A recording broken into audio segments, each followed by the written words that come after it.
ചേർത്ത് നിർത്തിയല്ലാതെ ഈ സംസ്ഥാനത്തിന് മുന്നോട്ട് പോകാൻ പറ്റില്ല. എനിക്കും നിങ്ങൾക്ക് മുന്നോട്ട് പോകാൻ ഒക്കില്ല. ആ കർഷകനെ മാതാ പിതാ ഗുരു ദൈവം എന്ന് പറയുന്നത് പോലെ ഈ കർഷകനെ കൂടെ നമ്മൾ ചേർത്ത് നിർത്തി നാട് നേരിടുന്ന ഏറ്റവും വലിയ പ്രശ്നത്തെ കൈകാര്യം ചെയ്യാനുള്ള മെക്കാനിസത്തിലേക്ക് നമ്മൾ പോകണം.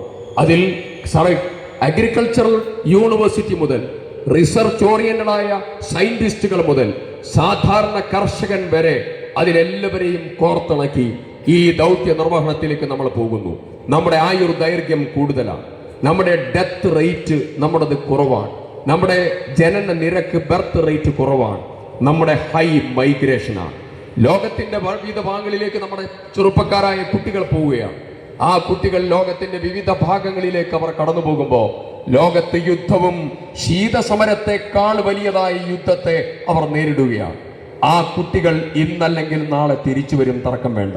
ആ തിരിച്ചു വരുന്നവർക്കും ഇവിടെയുള്ളവർക്കും സാമ്പത്തിക ധനസമാഹരണത്തിനും യുക്തിഭദ്രമായി ജീവിക്കാനും ആത്മാഭിമാനത്തോടെ മുന്നോട്ട് പോകാനുമുള്ള ഒരിടമായി കാർഷിക മേഖലയെ പുനർവിന്യസിച്ച് മുന്നോട്ട് പോകാനുള്ള